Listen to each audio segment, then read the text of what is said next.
compreendemos que as escrituras se calam, praticamente se calam, em relação ao mundo vindouro. Não somente em relação ao inferno, mas também em relação ao paraíso. Por quê? Porque qual que deve ser o nosso objetivo quando a gente faz o bem? O Sheik falou uma coisa muito bonita e que dentro da nossa tradição ética dos pais é dita da seguinte forma: Sahar mitzvah mitzvah, a recompensa de uma mitzvah, de uma boa ação, e as mitzvot, os preceitos, são muitíssimo importantes no judaísmo, são instrumentos de educação, são instrumentos de disciplina e etc. A recompensa de uma boa ação é a própria boa ação. Uhum. E a consequência e o castigo de uma má ação é a própria má ação. Se a pessoa tiver em mente inferno, eu vou fazer o bem para quê? Para não ir para o inferno. Eu vou acreditar em Deus para quê? Para não ser condenado. Eu vou honrar o pai e a mãe para ir para o paraíso. Dessa forma, as pessoas podem acabar se tornando comerciantes. São filhos da barganha. Perfeito. Uhum. Comerciantes da fé. E elas acabam se relacionando com Deus e com a espiritualidade só para não ser condenado ou só para ser premiado. Por isso, não se fala, não é um assunto presente nas escrituras judaicas. Se Deus quiser... nesse livro, sim, tem uma parte onde eu falo da caverna de Marpelá, onde foram enterrados os patriarcas. E ali, na estrutura do assunto, existe sim uma indicação em relação à vida após a morte, etc. e tal. Porém, é um assunto que é limitado para as pessoas que têm mais conhecimento, para que elas possam transmitir isso para as massas, de modo que as massas não se tornem comerciantes da fé. Eu amo Deus porque eu quero ir para o paraíso. São essas relações de causa e efeito que pervertem tudo. Quando você estabelece essas consequências do tipo, eu vou fazer isso para que eu erre. Que é a religiosidade massificada hoje. Que é o que acontece. Que nada mais é do que uma interpolação. Mas eu não falei ainda do...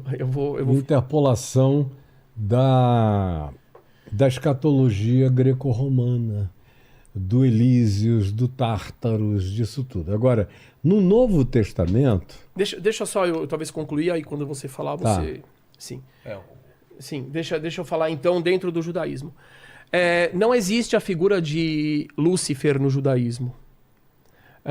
Sempre que eu falo isso, aparece um comentário e fala assim: mas e o Satanás que aparece lá na história de Jó? Eu falo muito obrigado pela citação. Por quê? Porque aquele Satã que aparece na história de Jó... opositor, que aparece exatamente, como ser humano, é um verbo na realidade. A palavra Satã, na realidade, significa opositor, desviador. É um ser que, de acordo com a nossa tradição... O diabo é o diabolos, o divisor. Ele tem uma função de colocar o ser humano em teste, etc. e tal, mas ele não é um inimigo de Deus, porque Deus é absolutamente supremo. E, de acordo com o judaísmo, ele nunca criaria uma criatura que se tornaria o seu pior inimigo e faria o mal para os demais. Aquele Satã que aparece em Jó, ele é claramente submisso ao Criador. O Criador fala, não toque na vida de Jó. O que o Satã responde? Ok. Outra questão interessante é que, de acordo com essa visão popular, que muitos irmãos, e eu repito, irmãos cristãos meus, falam, mas Lúcifer é o Deus do mal, que está lá no inferno. Eu falo, bom, se ele está no inferno, e ele é o inimigo de Deus, ele faz uma rebelião contra Deus, como é que 2000 anos depois ele aparece lá no céu, conversando com Deus e submisso a Deus? Outra coisa, todos os versículos que os evangelhos trazem, se referindo a Lúcifer, eles são versículos que qualquer pessoa pode pegar o capítulo inteiro e vai ler que, na realidade, aqueles versículos se referiam ao rei da Babilônia e ao rei de Tiro. Aqueles versículos não estão falando de nenhum inimigo de Deus. Essa história não é bíblica, essa história não tem lugar nenhum. Histórico e real. E depois, aquela figura de linguagem, Deus se refere ao rei de Tiro, ao rei da Babilônia como pessoas que estavam numa situação como se fossem anjos no paraíso e que caem do ponto de vista social histórico. E aquilo é tirado de contexto e é criada uma figura de um Lúcifer e de um Satanás que na nossa visão não existe. Ficcional. Exato, não existe.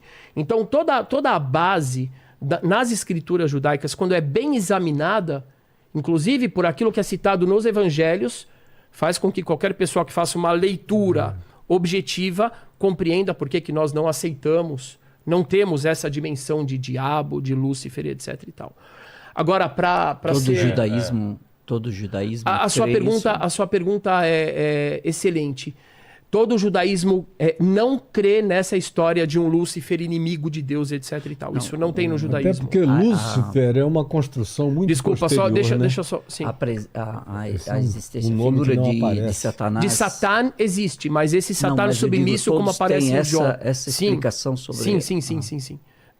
Como você pode ver no livro de Jó, se você pegar lá o capítulo 1 e 2, você vai ver um completamente submisso. Em um dos profetas... Malaquias, se eu não me engano, também vai aparecer ali o Satã, lá na companhia dos anjos e aparentemente do espírito do profeta que assistia tudo acontecendo. Nesse sentido, você vê o Senhor preside na Assembleia dos Benai Elohim. Acontece isso no Velho Testamento, nos Salmos, agora, todos os lados.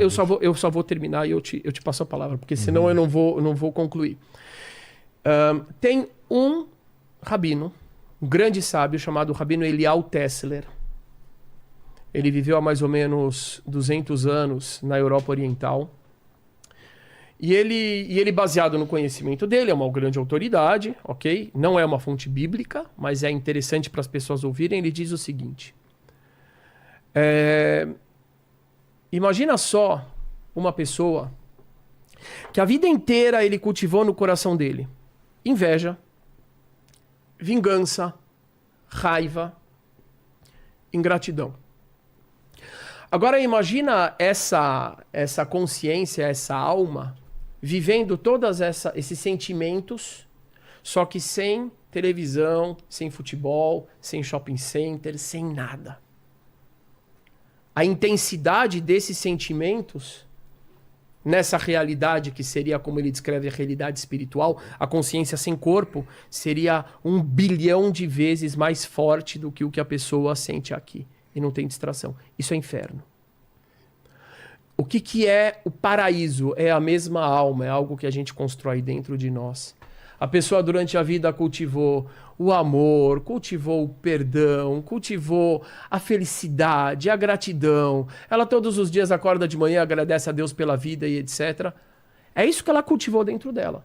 Agora tira o corpo, tira a doença, tira o fim do mês, tira os políticos corruptos, tira o sofreu do pai, do irmão. Exato. Porque tem muita gente que vive em amargura, em ódio, isso e aquilo, que até eu, na minha relatividade, quando eu olho aquela pessoa, eu entendo completamente o fruto, o resultado daquilo ali, porque foi alguém que não experimentou nada, senão um inferno familiar o dia inteiro. Ele não teve sequer uma chance de fazer um loop cognitivo numa outra direção. E até esses casos o Evangelho relativiza, porque a gente tem que ver a construção da vida inteira de um indivíduo.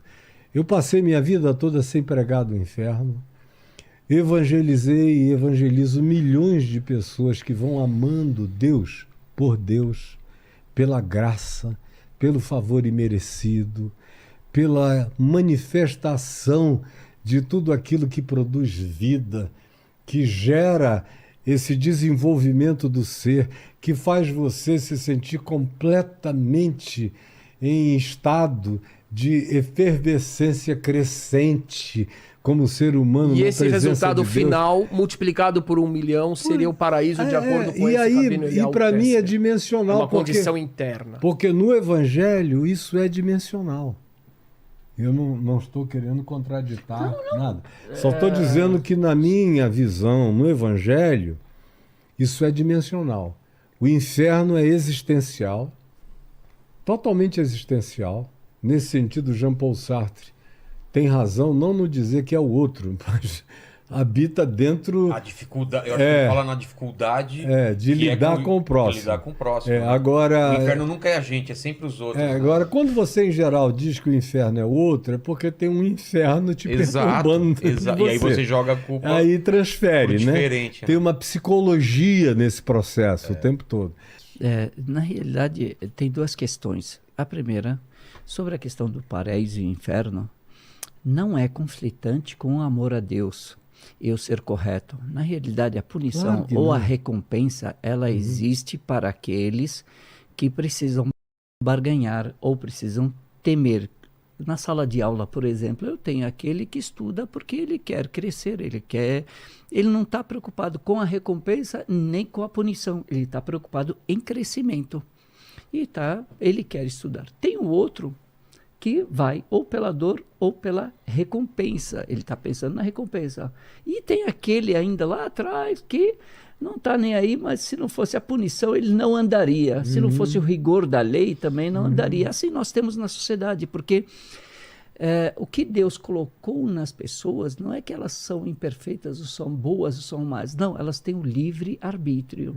E as tentações e as adversidades que elas têm, as situações e as tentações, fazem com que ela, muitas vezes, faça boas escolhas ou más escolhas, que ela faça bom uso ou mau uso do seu livre arbítrio. A segunda questão, na realidade, são três. A segunda questão é a questão de Satanás. Para nós, ele é uma entidade criada por Deus e da labareda do fogo não era um dos anjos, porque os anjos não têm o livre-arbítrio, são criados da luz. Seria impossível para eles se voltar contra Deus. Exatamente. Mas Satanás, ele é uma criatura e teve o livre-arbítrio. Ele adorou a Deus e quando foi tomado pelo orgulho, ele desobedeceu a Deus porque naquele momento fez mau uso do seu livre-arbítrio. Quando Deus ordenou que ele se prostrasse em respeito ao conhecimento de Adão, ele se negou achando que ele era melhor, o fogo é melhor do que a argila. Então aqui ele foi expulso do reino de Deus e ele não é o anti-Deus. Ele é um antagonista. Inimigo de Deus. Ele não é o Deus do mal. Ele é uma criatura de Deus que desobedeceu a Deus, assim como tem entre os seres humanos. Mas não tem um embate, não tem. Não vai ter um embate final também. Não tem isso. Deus é Deus. É igual você tem pessoas que te desviam, te tentam para fazer o mal e outros que tentam te persuadir a fazer o bem. Então, faz o lado escuro da força. Satanás é uma entidade que vem... Mas ele influencia os humanos a fazer o mal? Não, tentam. Satanás, ele tenta. Assim como você tem um amigo e fala, vai lá. Quer um negócio? Isso o apóstolo Tiago diz, vamos roubar? Ao diabo e ele fugirá de vós. É a função? Não é a função dele. Ele poderia, porque ele tem o livre-arbítrio, ele poderia fazer o bem, mas ele escolheu fazer o mal. Até então ele tinha feito o bem. Certo. E aí ele escolheu, se tomou pelo orgulho e desobedeceu a Deus e ele foi condenado ao inferno. Essa é a visão clássica também do cristianismo. Sim. E nós muçulmanos acreditamos que ele vai tentar o ser humano para provar a Deus que todos os seres humanos também são pecadores, são corruptíveis, mas cada um de nós, todos nós, temos o livre arbítrio para escolher.